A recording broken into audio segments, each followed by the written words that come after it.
Bahasa Daerah. Tunas Bahasa Ibu merupakan tindak lanjut dari program Merdeka Belajar episode 17 yang diluncurkan oleh Menteri Pendidikan, Kebudayaan, Riset dan Teknologi pada tahun 2022.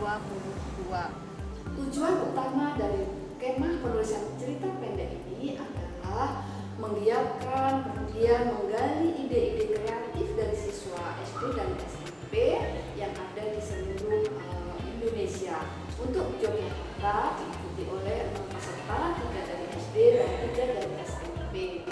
Tulisan-tulisan dari siswa akan dikumpulkan menjadi satu antologi cerita pendek berbahasa daerah. Kumpulan antologi cerita pendek berbahasa daerah dari 13 provinsi termasuk daerah istimewa Yogyakarta akan dipersembahkan oleh Kepala Badan Pengembangan dan Pembinaan Bahasa pada Menteri Pendidikan, Kebudayaan, Riset dan Teknologi pada peringatan Hari Bahasa Ibu 2023 mendatang.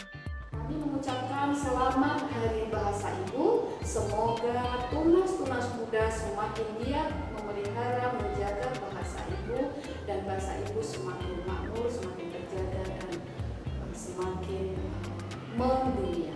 Terima kasih.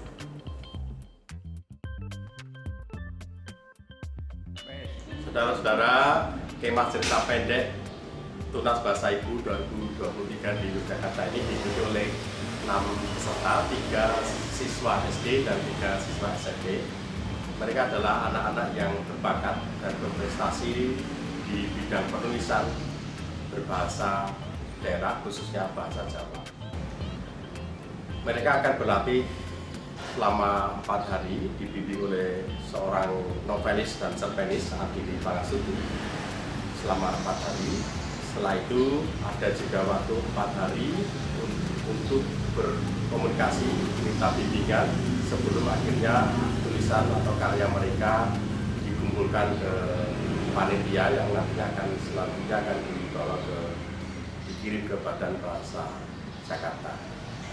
Mereka adalah anak-anak yang antusias dalam proses kreatif dan tekun mulai pukul 8 sampai pukul 17 selama 4 hari berturut-turut berniat mengungkapkan apa yang ada di pikirannya tentang Yogyakarta. Jadi Yogyakarta dari sudut pandang anak-anak dituangkan dalam bahasa Jawa. Semoga sukses.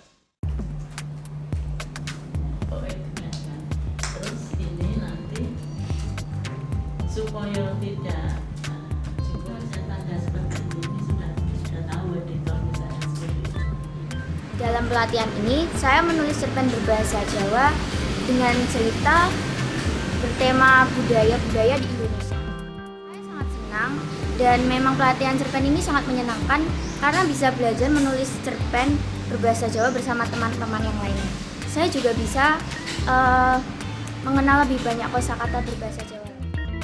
Saya merasa sedikit kesulitan karena sejujurnya saya belum banyak mengenal lebih banyak kosakata bahasa Jawa. Jadi alasan saya mengikuti pelatihan cerpen ini juga saya ingin belajar menulis cerpen itu tuh gimana caranya, terus yang benar tuh gimana. Terus saya juga ingin belajar menulis cerpennya itu bukan berbahasa Indonesia lagi tapi berbahasa Jawa. Para peserta yang semuanya ada 6, 3 dari SMP, 3 dari SD, memilih tema yang beragam diangkat dari pengalamannya itu. Ada yang tentang mendaki gunung, tentang tari, tentang wayang, tentang aksara Jawa dan lain-lain. Kira budaya juga tentang kemah kegiatannya. Jadi mereka kelihatannya menulis itu dengan bahagia sampai habis waktu itu nggak terasa mereka masih kerasan seperti itu. Ini di luar dugaan saya ya. Ternyata anak-anak muda itu responnya sangat bagus. Jadi ketika hari pertama saya menceritakan apa saja pembentuk sebuah cerpen itu ya, unsur-unsur yang membentuk sebuah cerpen. Saya menceritakan tentang itu, terus lalu latihan tentang bagaimana menulis latar, penukuan, menulis plot dan lain-lain. Itu setelah itu latihan selesai, mereka itu menulis pengalamannya berdasarkan pengalamannya tadi, nanti dengan latar-latar yang sudah latihan, dengan tokohnya siapa yang sebelumnya kami sudah latihan bersama seperti itu, untuk meletakkan di dalam pengalaman-pengalamannya tadi. Ternyata hari kedua itu mereka sudah jadi naskahnya, walaupun belum begitu bersih ya, masih ada editing sedikit-sedikit karena bahasa Jawa itu tidak mudah ya. Hasilnya ya seperti ini, ada yang ditulis seperti ini. Saya bangga terhadap anak-anak itu, juga kagum juga ya, mungkin saya dulu tidak seperti itu, seperti ini, sampai akhirnya naskah itu di hari ketiga itu sudah jadi dan sudah bersih untuk siap dicetak sebagai buku.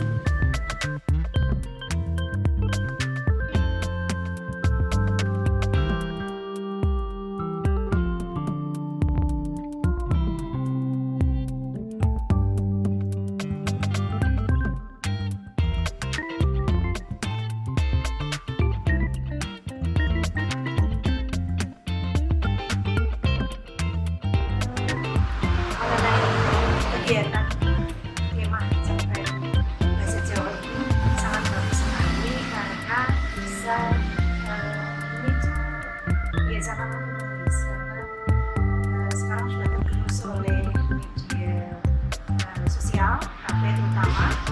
Dengan adanya kegiatan ini, anak menjadi termotivasi, kemudian lebih semangat untuk menulis lagi, menambah wawasan dan menyadari bahwa budaya